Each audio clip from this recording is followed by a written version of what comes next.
Good morning class. Today we are going to start a very important chapter of physical chemistry and we will start from the very basic. So सबसे पहले हम बात करेंगे कि हमारे पास matter क्या होता है. क्या होता है मैटर. तो बच्चों अगर मैं आपको बात करूं मैटर की, anything which occupies space, have mass and can be felt by our sense organ, that is called the matter. Anything which occupy space, have mass and can be felt by our sense organ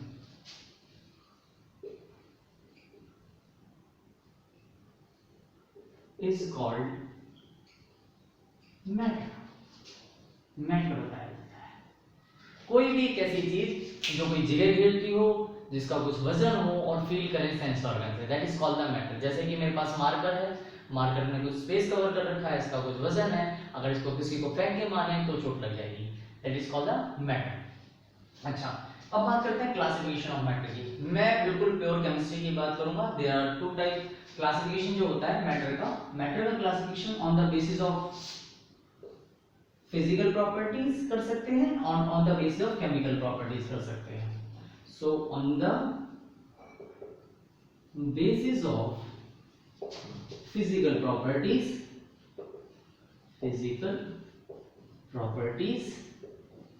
and on the basis of chemical properties.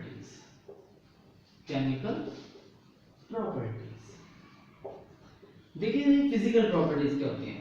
Physical properties वो होती हैं जो easily measurable होती हैं और हम देख के बता सकते हैं, डिफरेंस कर सकते हैं, that is considered as physical properties. जैसे देख के बता सकते हैं. देख के कैसे बता सकते हैं? देखिए कोई भी मैटर है, on the basis of physical property जो मैटर क्लासिफाई किया जाता है वो 3 टाइप से किया जाता है. जनरली 3 टाइप से होता है. बाद में बोसेस्टिंग कंडीशन, प्लाज्मा, ये भी बातें होती हैं, बट हम लोग प्योर जो बात करेंगे, स्टैंडर्ड बात करेंगे, तो जनरली अपने पास 3 टाइप के होते हैं matters, that is solid, liquid and gas. Solid, liquid, gas, इनके बारे में कंप्लीट जो इंफॉर्मेशन हम लेंगे वो हम आगे जाने वाले एक चैप्टर में पढ़ेंगे जिसका नाम है स्टेट्स ऑफ मैटर. लेकिन अभी हम जस्ट बेसिक बात कर रहे हैं on the basis of physical properties. आपके पास मैटर कितने टाइप के होंगे? 3 टाइप के, that is solid, liquid and gas. Now I would like to talk about on the basis of chemical properties. अगर केमिकल प्रॉपर्टीज की बात करूं तो मेरे पास जो मैटर होगा दैट इज ऑफ 2 टाइप. कौन कौन सा होगा? पहले हमारे पास होगा मैटर, एक होगा element and the second one is your compound. जो हमारे पास एलिमेंट है, इसके लिए अगर कोई पूछे कि what do you mean by the element, तो एलिमेंट के लिए ना बहुत अलग अलग डेफिनेशन है, लेकिन जो मैं आपको बताने वाला हूँ वो मैं सिर्फ इतना बताने वाला हूँ, those matters which are represented by the modern periodic table. ऐसे मैटर्स जो मॉडर्न पीरियोडिक टेबल के थ्रू रिप्रेजेंट किए जा रहे हैं उनको बोलते हैं elements. And generally elements are made up of atoms. Element is a collection of atom. कह सकते हैं कि इसका कांस्टेंट पार्टिकल जनरली एटम होता है. अगर हम बात करें हाइड्रोजन की, नाइट्रोजन की, ऑक्सीजन की, तो ये एक एक्सेप्शनल केस है जिसका जो कांस्टेंट पार्टिकल है दैट इज मॉलिक्यूल, बट जो रिमेनिंग है वो जनरली हमारे पास एटम्स ही होते हैं. जैसे सोडियम ले लिया, पोटेशियम ले लिया, एल्युमिनियम ले लिया, मैग्नीशियम ले लिया, कैल्शियम ले लिया. तो मॉडर्न पीरियोडिक टेबल जो एलिमेंट रिप्रेजेंट करते हैं जनरली हमारे पास कुछ एक्सेप्शंस हैं जिनमें मॉलिक्यूल होता है, डायटोमिक मॉलिक्यूल्स, तो उनको अगर छोड़ दो तो ये कलेक्शन ऑफ एटम्स. या फिर जो प्रॉपर डेफिनेशन की बात करेंगे तो प्रॉपर डेफिनेशन में कह सकते हैं those matters which are represented by the modern periodic table are called the elements. ठीक है बच्चों, बट एक बात याद रखना, अगर हम आगे जाकर फर्दर क्वेश्चंस करेंगे तो उसमें इस बात को ध्यान रखेंगे एटम्स. तो मैं पहली बात ये लिखूंगा एलिमेंट्स के बारे में, दोज. देखिए इसमें प्योर भी होता है, मिक्सचर भी होता है, अपने को सिर्फ प्योर वाला पढ़ना है. अभी मिक्सचर्स नहीं पढ़ रहे हैं, अभी हम मिक्सचर्स नहीं पढ़ रहे हैं, हम सिर्फ प्योर पढ़ रहे हैं। On the basis of chemical properties आपके पास प्योर भी आएगा, मिक्सचर भी आएगा, मैं सिर्फ प्योर वाले पढ़ा रहा हूँ आपको। तो प्योर में हमारे पास दो तरीके होंगे, एक एलिमेंट होगा, एक कंपाउंड होगा। एलिमेंट क्या होगा? Those matters which are represented by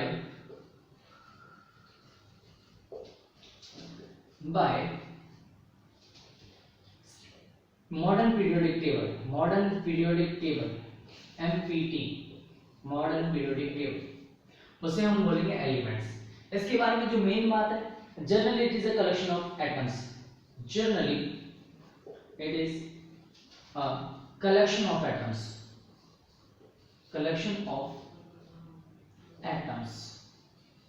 जैसे कि फॉर एग्जांपल हम ले लेते हैं sodium, potassium, aluminium, magnesium, calcium, carbon. तो ये सारे के सारे हमारे पास क्या है? सारे के सारे एलिमेंट्स हैं। एलिमेंट्स का फर्दर क्लासिफिकेशन कर सकते हैं, जैसे मॉडर्न पीरियोडिक टेबल में होता है। वो कौन कौन से होते हैं? Metals, non metals and metalloids. Metals, non metals and metalloids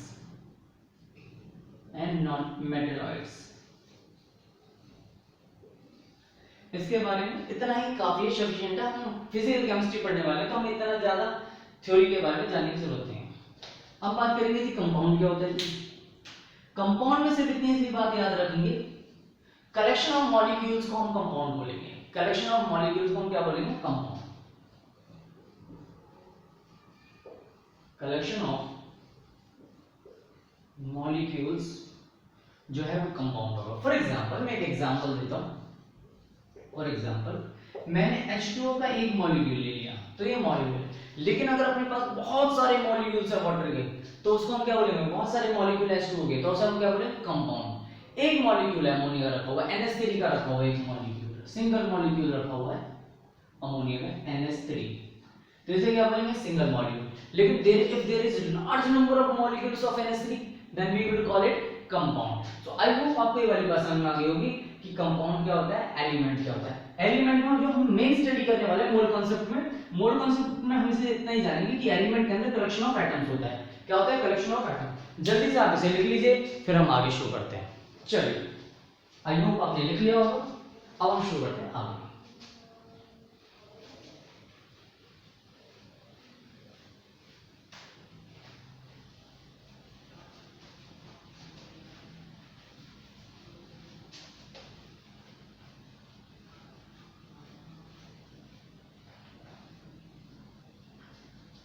इतना होने के बाद अपने पास एलिमेंट से शुरुआत करेंगे।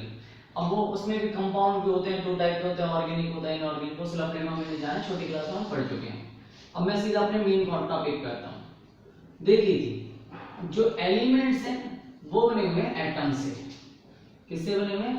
एटम से। और मुझे एटम्स के बारे में इंफॉर्मेशन चाहिए, एटम्स के पैरामीटर्स को जानना है, एटम का मास जानना है। तो जो हमने मास की बात करी, तो हमारे पास बहुत सारे मास आते हैं, एटम से रिलेटेड बहुत सारे मास आते हैं। जो एटम से रिलेटेड मास आते हैं, जो हमें स्टडी करने हैं आज, वो है एटॉमिक मास।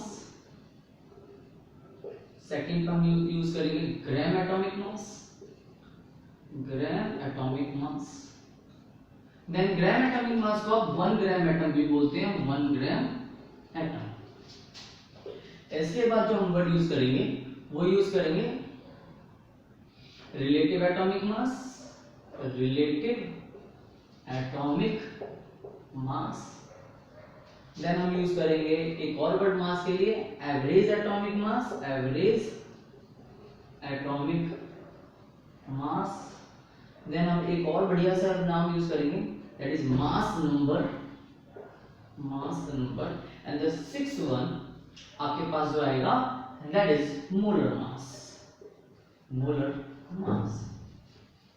तो अपने पास ये अलग अलग टाइप के एटॉमिक मास है, ग्राम एटॉमिक मास है, रिलेटिव एटॉमिक मास है, एवरेज एटॉमिक मास है, इन सब के बीच में बहुत डिफरेंस होते हैं। लेकिन बच्चों को आज तक समझ में नहीं आता कि एटॉमिक मास और ग्राम एटॉमिक मास में क्या अंतर है जी, एटॉमिक मास और मास नंबर में भी एक अंतर है जी, एवरेज एटॉमिक मास। कंफ्यूजन ही कंफ्यूजन क्रिएट हुई पड़ी है। सो आज मैं आपकी ये कंफ्यूजन दूर करने वाला हूँ कि एटॉमिक मास क्या है, ग्राम एटॉमिक मास क्या है, रिलेटिव एटॉमिक मास क्या है, एवरेज एटॉमिक मास क्या है, मास नंबर क्या है और मोलर मास क्या है। तो चलिए शुरुआत करते हैं केमिस्ट्री के एक शानदार सफर पे जिसके अंदर हम पढ़ने वाले हैं एटॉमिक मास। सो शुरू करते हैं एटॉमिक मास से।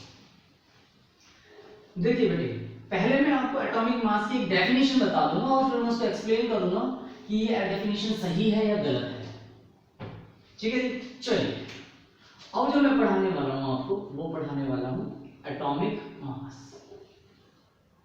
बेटे अगर एटॉमिक मास की बात की जाए तो एटॉमिक मास जो होगा उसके लिए सिर्फ एक छोटी सी डेफिनेशन मैं बोलूंगा, वो बोलूंगा मैं मास of one atom of an element is called the atomic mass. Mass of one atom of any element is called the atomic mass. Mass of one atom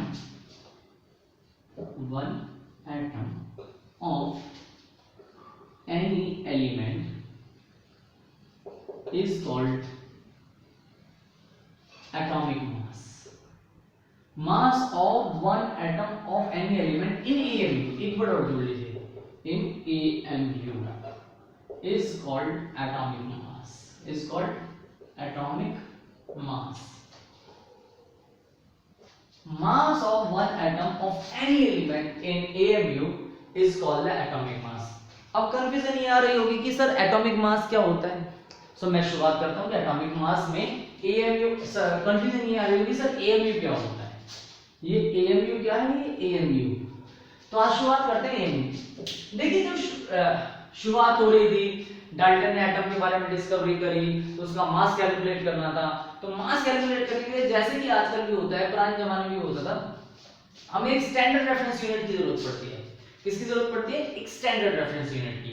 जैसे कि आज भी पुराने जमाने में भी एक तराजू नाम की चीज होती है। आई होप सभी जानते होंगे कि तराजू क्या होता है। यहाँ पे मैंने एक तराजू ली, ये कंसेप्ट में सिखाने के लिए आपको इस तरह से सिखा रहा हूँ, बाकी आप फाइनली आप सीख जाएंगे। तो जब हमारे पास एक तराजू होता है, मान लीजिए अपने को 5 kg शुगर चाहिए, कितना चाहिए? 5 kg शुगर। तो मैं क्या करूंगा, या फिर मेरे पास शुगर रखी हुई है, उसका वेट जानना है। मान लो मेरे पास यहाँ पे शुगर रखी हुई है, ये रखी हुई है शुगर, ये रखी हुई है शुगर। अब मुझे इसका वेट जानना है। तो वेट जानना है तो हमें पता है कि सबसे पहले हमारे पास स्टैंडर्ड रेफरेंस वेट होते हैं, जैसे 1 kg का वेट होता है। तो मैंने क्या करा, 1 kg का एक वेट रखा, फिर 2 वेट रखे, फिर 3 वेट रखे, फिर 4 रखे और एक 5। जैसे ही मैंने 5 वेट रखे, जो ये वाला हिस्सा और ये वाला हिस्सा दोनों इक्वल आ गए। अगर दोनों इक्वल आ गए इसका मतलब क्या है, ये जो यहाँ पे शुगर रखी है वो 5 kg। शुरुआत में क्या हुआ होगा, शुरुआत में ये हुआ होगा कि जैसे मैंने यहाँ पे दोनों तरफ है, जैसे मैंने शुगर रखी है, शुगर नीचे और ये वाला हिस्सा ऊपर। लेकिन जैसे मैं इसमें 1 kg, 2 kg, 3 kg, 4 kg, 5 kg, 1 kg के 5 स्टैंडर्ड वेट रख लिए तो दोनों हो गए इक्वल। अगर दोनों इक्वल हो गए इसका मतलब ये क्या है, ये 5 kg शुगर है, ये क्या है 5 kg शुगर। तो हमें ये एक स्टैंडर्ड तरीका पता है कि हम मेजर कैसे करते हैं। अब हमें कैलकुलेट करना था एटॉमिक मास को। किसको कैलकुलेट करना था? Atomic mass. और एटॉमिक मास को कैलकुलेट करने के लिए हमारे पास एक स्टैंडर्ड रेफरेंस यूनिट होनी चाहिए। तो चलिए हम एक स्टैंडर्ड रेफरेंस यूनिट बनाते हैं। स्टैंडर्ड रेफरेंस यूनिट बनाने के लिए हमने एक एटम लिया, और जो एटम लिया वो कार्बन 12 का एटम लिया। हमने लिया N atom of carbon 12। Sir ये कार्बन तो होता है, लेकिन कार्बन 12 क्या होता है? बेटा देखो, आइसोटोप नाम की एक चीज होती है। आइसोटोप का मतलब होता है those element which have same atomic number और डिफरेंट मास नंबर।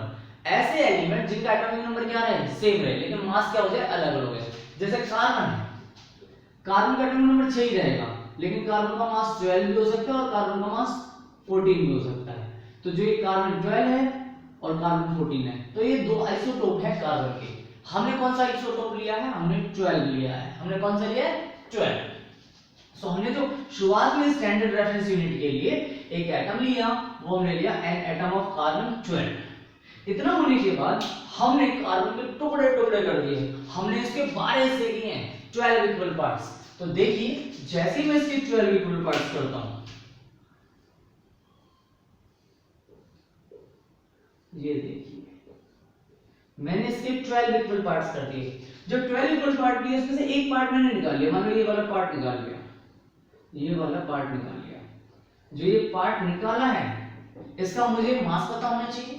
क्योंकि हमें मास के लिए स्टैंडर्ड रेफरेंस यूनिट, तो हम बोलेंगे 1/12 mass of an atom of carbon 12, 1/12 mass of an atom of carbon 12।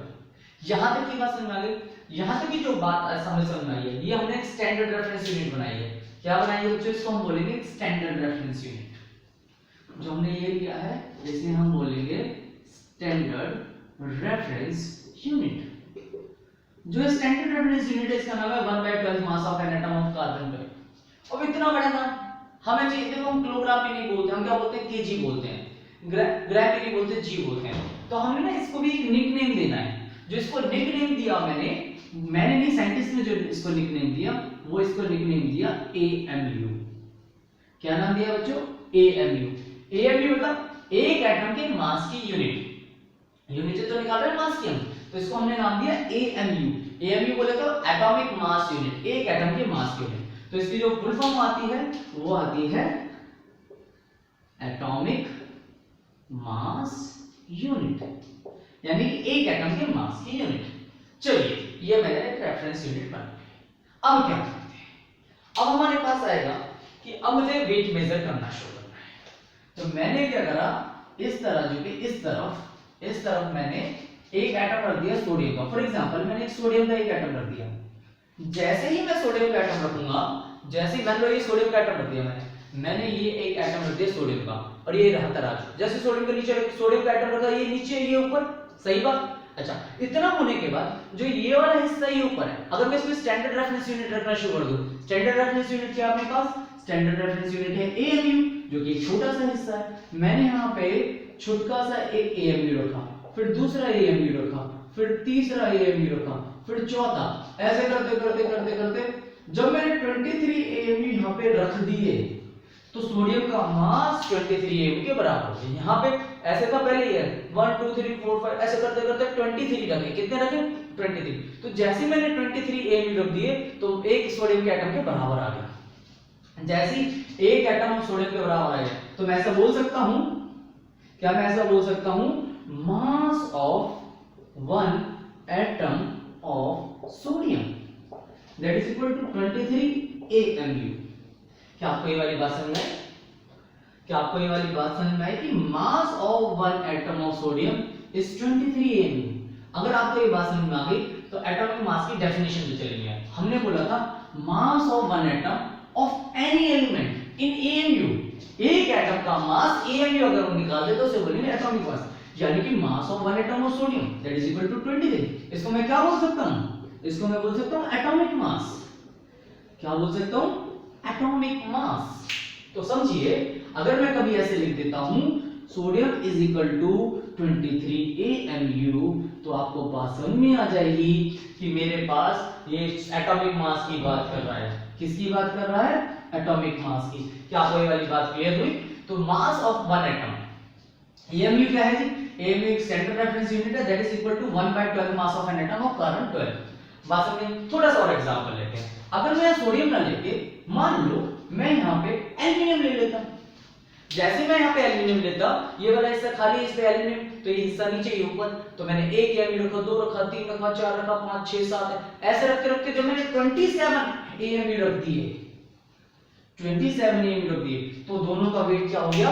दोनों क्या हो गए? इक्वल हो गए। दोनों क्या हो गए? इक्वल। यानी कि मुझे पता लगा कि mass of one atom of aluminium जो है, mass of one atom of aluminium that is equal to 27 AMU। तो इस बात से आप समझ गए होंगे कि ये किसके बारे में बात कर रहा है? ये बात कर रहा है एटॉमिक मास के बारे में। किसके बारे में? एटॉमिक मास के बारे में, जिसको मैं ऐसे लिख सकता हूं aluminium is equal to 27 AMU। अगर मैं आपसे बोल दूं कि मैंने यहाँ पे एल्युमिनियम रखा, मैंने यहाँ पे रखा कैल्शियम, बच्चों देखो पहले हर बार सेम प्रोसेस, कैल्शियम रखा, ये हिस्सा ये कैल्शियम की वजह से नीचे चला गया, ये ऊपर, फिर मैं यहाँ पे 1 AMU 2 AMU 3 4 5 ऐसे स्टैंडर्ड रेफरेंस वेट रखने शुरू कर दिए बहुत सारे। तो मैंने देखो 40 AMU मैंने रख दिए तो कैल्शियम के बराबर आ गया। किसके बराबर आया? कैल्शियम के। तो मैं ऐसे लिख सकता हूं कि mass of one atom of calcium that is equal to 40 AMU। क्या मैं इसको एटॉमिक मास नहीं बोल सकता? बिल्कुल बोल सकता हूं, क्योंकि एटॉमिक मास की डेफिनेशन क्या कहती है? वो कहती है मास ऑफ वन एटम। एक एटम का मास निकालना है किसी भी एलिमेंट का, लेकिन AMU में। किस में निकालना है? AMU में। मैंने AMU में निकाला, कैल्शियम का मास मैंने 40 AMU निकाला, यानी कि कैल्शियम का क्या है? एटॉमिक मास है। क्या है? Atomic mass. आई होप आपको एटॉमिक मास वाली बात क्लियर हो गई होगी। जल्दी से इसे लिख लीजिए, फिर आगे करते हैं। चलिए अब हम आगे बढ़ेंगे। एटॉमिक मास के बाद अब हम बात करेंगे ग्राम एटॉमिक मास। एक्चुअली क्या हुआ, अब साइंटिस्ट, दूसरे वाले साइंटिस्ट थे ना, वो इनसे जेलसी फील करने लगे। वो कहने लगे कि भैया जो मास होता है वो तो ग्राम में होता है, आप क्या ये बकवास कर रहे हो कि एटॉमिक मास जो है AMU में। मास की जो स्टैंडर्ड यूनिट होती है, ऐसा यूनिट होती है, वो तो ग्राम होती है। आप क्या निकाल रहे हो AMU? AMU हमें समझ में नहीं आ रहा, हमें AMU समझ में ही नहीं आ रहा, तो अब हम क्या करेंगे? तो साइंटिस्ट की प्रॉब्लम थी, तो साइंटिस्ट ने कहा, दूसरे साइंटिस्ट ने कहा ठीक है, अगर आपको समझ में नहीं आ रही तो हम इसको ग्राम में निकाल देते हैं। किस में निकाल देते हैं? ग्राम में। और जितना AMU है उसको हम ग्राम में ही कन्वर्ट कर देते हैं। जितना मेरे पास AMU है उसको मैं ग्राम में कन्वर्ट कर देता हूं, तो समझ में आ जाएगी। उन्होंने कहा ठीक है। तो जब AMU को ग्राम में कन्वर्ट किया गया, एटॉमिक मास को ग्राम में कन्वर्ट किया गया, एटॉमिक मास को किस में कन्वर्ट किया गया? ग्राम में, तो उसको बोल दिया गया ग्राम एटॉमिक मास। क्या बोल दिया गया? ग्राम एटॉमिक मास। ग्राम एटॉमिक मास की मैं अभी डेफिनेशन नहीं बताऊंगा आपको, पहले मैं आपको समझाऊंगा, फिर आगे की बात करेंगे। देखिए पुराने जमाने में तराजू हुआ करते थे, लेकिन अब मॉडर्न टाइम आ चुका है, अब हमारे पास इलेक्ट्रॉनिक गैजेट्स आ चुके हैं। इलेक्ट्रॉनिक गैजेट पे कुछ भी रखिए, उसका मास हमारे पास आ जाता है। तो सबसे पहले हमने स्टैंडर्ड रेफरेंस यूनिट के लिए क्या लिया था? कार्बन लिया था। क्या लिया था? कार्बन। अगर मैं कार्बन ले लेता हूं, अगर मैं क्या ले लेता हूं? कार्बन, तो हमने शुरुआत में क्या लिया था? N atom of carbon 12। जब मैंने इस एटम को, कार्बन 12 को डिजिटल पे एनालिसिस किया, तो मुझे इसका मास पता लग गया। एन एटम ऑफ कार्बन का मुझे मास पता लग गया, और जो मास था दैट इज 1.99 into 10⁻⁻23 ग्राम, एक एटम। लेकिन मुझे एक एटम से कोई मतलब ही नहीं है, क्योंकि मैंने तो एटम के टुकड़े टुकड़े कर दिए थे भाई साहब, टुकड़े टुकड़े 1 2 3 4 5 6 7 8 9 10 11 और 12 इक्वल पार्ट्स कर दिए थे। तो जो 12 इक्वल पार्ट्स किए उसमें से एक पार्ट निकाल लिया था मैंने, जो छोटा सा पार्ट निकाला था उसको क्या बोला था मैंने बच्चों? मैंने उसको बोला था 1/12 mass of an atom of carbon 12। Mass of an atom of carbon 12, इसको हमने स्टैंडर्ड रेफरेंस यूनिट माना था। क्या माना था? Standard reference unit. इसको माना था मैंने स्टैंडर्ड रेफरेंस यूनिट। अब बच्चों मुझे स्टैंडर्ड रेफरेंस यूनिट इसमें थोड़ी ना चाहिए, मुझे किसमें चाहिए? ग्राम में। इजीली निकाल सकता हूं क्योंकि मुझे इसका मास पता है। तो मैंने क्या किया? 1/12 into mass of an atom of carbon 12। Mass of an atom of carbon 12 कितना है? Mass of an atom of carbon 12 है 1.99 इनटू 10⁻⁻23। और जब इसे सॉल्व करते हैं तो हमारे पास एक डिजिट वैल्यू आती है दैट इज 1.66 इनटू 10⁻24 ग्राम, क्योंकि ये किस में गिवन है? ग्राम में, तो ये भी किस में आएगा? ग्राम में। अच्छा एक और बात, जो स्टैंडर्ड रेफरेंस यूनिट थी वो क्या थी? वो थी AMU। यानी कि जो ये मेरे पास मास आया है ये एक AMU के बराबर नहीं होगा? बिल्कुल होगा। तो मैं ऐसे कह सकता हूं मास of 1 AMU is equal to 1.66 into 10⁻⁻24 gram. चलिए, लेकिन शुरुआत में जब हम ग्राम एटॉमिक मास निकाल रहे थे तो हमने एक वादा किया था, और वादा ये किया था कि जो एटॉमिक मास है उसको हम ग्राम में निकाल देंगे। जैसे कि अगर मेरे पास सोडियम का एटॉमिक मास कितना है? सोडियम का एटॉमिक मास मेरे पास है 23 AMU। तो अगर मैं 23 AMU, मुझे 23 AMU नहीं चाहिए, मैं एटॉमिक मास को किस में निकालूंगा? ग्राम में, तभी उसको ग्राम एटॉमिक मास बोलेंगे। मैंने शुरुआत में बोला था कि एटॉमिक मास है, एटॉमिक मास में आपको एएमयू समझ में नहीं आ रहा, कोई बात नहीं, हम एएमयू की जगह पे हम ग्राम में निकाल देते हैं। लेकिन एक प्रॉब्लम आई, जो ये एएमयू है ये तो 1 एटम के लिए है, लेकिन 23 ग्राम के कितने अंदर कितने एटम्स हैं ये मुझे नहीं पता। कोई बात नहीं, मैं निकाल सकता हूं, मैं इजीली निकाल सकता हूं क्योंकि मेरे पास mass of 1 AMU. For example एक एग्जांपल ले लेते हैं, if 23 AMU of sodium contain, जल्दी बताइए प्यारे बच्चों कितना एटम आएगा। if 23 AMU of sodium contain 1 atom, कितना एटम 1 एटम। तो अगर 23 ग्राम ले लूं मैं तो then 23 gram of sodium contain कितने एटम। कंफ्यूजन, हमने बचपन में स्टैंडर्ड, हमने जो यूनिटरी मेथड पढ़े हैं उनमें हमने सेम यूनिट्स पढ़ी हैं। अगर यहाँ एएमयू तो यहाँ भी एएमयू, यहाँ ग्राम तो यहाँ भी ग्राम, तो मुझे ग्राम में चाहिए। लो जी, एएमयू को ग्राम में कन्वर्ट कर देते हैं। एक एएमयू की जगह पे क्या रख सकते हैं, ये रख सकते हो 1.66 into 10⁻⁻24 ग्राम। बहुत बढ़िया। तो इतने ग्राम के अंदर एक एटम है, 23 ग्राम के अंदर कितने एटम्स होंगे। यूनिटरी मेथड बचपन में थर्ड क्लास में हमने पढ़ा था 23 into 1.66 into 10⁻⁻24 into 23। देखो तो 23 से 23 का हैप्पी बर्थडे टू यू यहां कट गया और अपने पास एक डिजिट आई है दैट इज 1.66 into 10⁻⁻24। इसे अगर मैं सॉल्व करता हूं तो देखो एक बहुत बढ़िया बेहतरीन नंबर आएगा अपने पास जो आप बहुत बार पढ़ते हो, 6.022 into 10⁻23 एटम्स। देखो तो अब मुझे एक बात पता लगी, अगर सोडियम का एटॉमिक मास है, क्या है एटॉमिक मास, एटॉमिक मास का मतलब है एएमयू होगा, एक एटम का मास होगा, यानी कि एक एटम का मास जो 23 एएमयू उसमें एक एटम है। लेकिन अगर मैं ग्राम एटॉमिक मास ले लूं, ग्राम एटॉमिक मास का मतलब क्या, जो एटॉमिक मास है उसमें एएमयू है, ग्राम एटॉमिक मास में जो 23 एएमयू था उसकी जगह पे हम क्या लेंगे, उसकी जगह पे हम लेंगे 23 ग्राम। तो मैंने ले लिया 23 ग्राम। इसके अंदर कितने एटम्स होंगे, जी हाँ देखो तो 6.022 into 10⁻23। और जो ये नंबर है ना इसे प्यार से लोग एवोगैड्रोस नंबर भी बोलते हैं, एवोगैड्रोस नंबर भी बोलते हैं, जिसको हम n नॉट से रिप्रेजेंट करते हैं। अच्छा, इस नंबर को कुछ लोग 1 मोल भी बोलते हैं, यहीं से मोल का जन्म हुआ है, यहीं से मोल का जन्म हुआ है।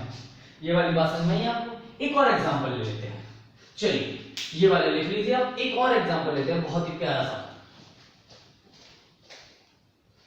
चलिए ये वाले पॉइंट्स आप याद रखेंगे। 1 एएमयू के अंदर कितना है 1.66 into 10⁻⁻24 ग्राम। चलिए शुरू करते हैं कहानी ग्राम एटॉमिक मास। अब आप डेफिनेशन अपने आप बनाने के, लास्ट में मैं भी डेफिनेशन आपको बता के जाऊंगा। इसमें बेस सारे जितने भी प्रीवियस ईयर में आईआईटी और नीट में क्वेश्चन आए वो भी हम लोग करेंगे। तो सबसे पहले आप ये बात लिख लीजिए कि जो हमारे पास 1 एएमयू है that is equal to 1.66 into 10⁻⁻24 gram. चलिए इस बात को समझते हैं। इस बात को कैसे समझेंगे, इस बात को ऐसे समझिए कि मान लीजिए मैंने एल्युमिनियम ले लिया, एल्युमिनियम अगर मैंने लिख दिया 27 एएमयू, इसका मतलब है मैं इसमें एटॉमिक इसमें जो मैं बात कर रहा हूं, इसमें मैं बात कर रहा हूं एटॉमिक मास की। एटॉमिक मास का मतलब है mass of 1 atom in AMU, mass of 1 atom of aluminium in AMU. लेकिन अपने को एएमयू ने एटॉमिक मास नहीं चाहिए, अपन कहानी किसकी पढ़ रहे हैं, ग्राम एटॉमिक मास। ठीक है, तो जो एटॉमिक मास उसको हम ग्राम में ले लेंगे। अगर मैं एल्युमिनियम 27 ग्राम ले लूं तो इसे क्या बोलेंगे, इसे बोलेंगे ग्राम एटॉमिक मास। लेकिन इसमें एक छोटी सी कहानी हमें सीखनी है। छोटी सी कहानी क्या सीखनी है, इसके अंदर तो कितने एटम है 1 एटम है क्योंकि इसकी डेफिनेशन क्या है, लेकिन इसके अंदर नंबर ऑफ एटम्स कितने हैं, नंबर ऑफ एटम देखो फिर से ट्राई करते हैं। If 27 AMU of aluminium contain that is how many atoms, AMU है एटॉमिक मास है 1 एटम। अगर मैं 27 ग्राम ले लूं then 27 gram of aluminium contain कितना एटम आएगा, यूनिटरी मेथड, लेकिन यूनिटरी मेथड में सेम यूनिट्स होनी चाहिए, ए में हटाएंगे ग्राम लगाएंगे 1.66 into 10 to the power minus 24 ग्राम। अब इसे कैलकुलेट करेंगे, कैलकुलेट करने का तरीका क्या है, 1 upon 27 into 1.66 into 10 to the power minus 24 into 27। देखो तो 27 से 27 का happy birthday to you. Now हमारे पास अगेन एक डिजिट आई है 1.66 into 10 to the power minus 24, और आपको पता है इसे सॉल्व करते हैं क्या डिजिट क्या नंबर आता है, नंबर आता है 6.022 into 10 to the power 23 atoms.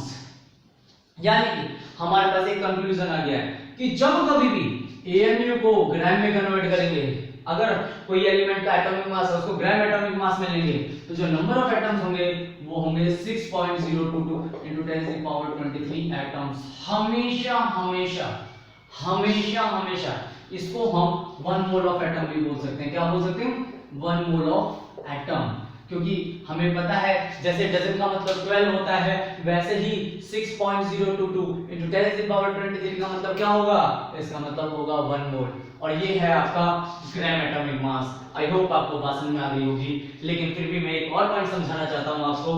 चलिए यहां तक क्लियर है, एक पॉइंट और, लास्ट पॉइंट जो ग्राम एटॉमिक मास के बारे में आपको बताएगा। देखिए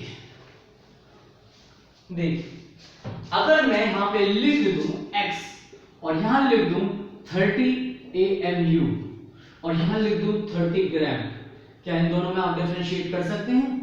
जी हाँ, बिल्कुल कर सकते हैं। अगर आपने लिखा हुआ है 30 AMU, यानी कि किसकी बात कर रहा है, ये बात कर रहा है एटॉमिक मास की।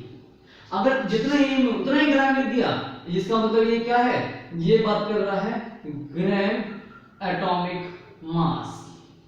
यहां तक की कहानी समझ में आने के बाद एटॉमिक मास है तो कितने एटम की बात कर रहा होगा, 1 एटम की बात कर रहा होगा, क्योंकि ये एक एलिमेंट है प्यारे बच्चों, ये एक एलिमेंट है। क्या है, एक एलिमेंट है। अगर कंपाउंड होता तो बातें अलग हो जाती, कंपाउंड के लिए भी सिखाएंगे, अभी एलिमेंट के लिए बात चल रही है। तो 30 AMU = एटॉमिक मास, और एटॉमिक मास का था 1 एटम। लेकिन अगर मैं ग्राम एटॉमिक मास कर दूं तो अब जितना AMU उतना ही ग्राम लेंगे, तो नंबर ऑफ एटम्स कितने होंगे, जी हाँ बिल्कुल सही बोल रहे हैं आप, 6.022 into 10 to the power 23 atoms. क्या बोला, इसको हम बिल्कुल सही, इसको हम 1 मोल एटम भी बोल सकते हैं, 1 मोल एटम। अच्छा, आपको बात याद होगी, ग्राम एटॉमिक मास को हम लोग 1 ग्राम एटम भी बोलते हैं, इसका एक और निकनेम है 1 ग्राम एटम।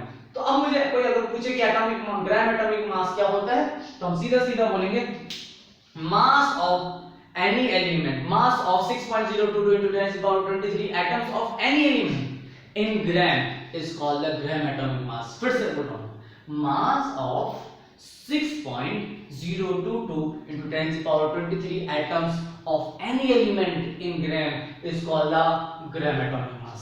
आई होप आपको ये वाली बात समझ में आई होगी। तो आज हमने एटॉमिक मास और ग्राम एटॉमिक मास सीख लिया। अब हम सीखेंगे आगे की क्लास में relative atomic mass, average atomic mass. That's it for today. Thank you very much class.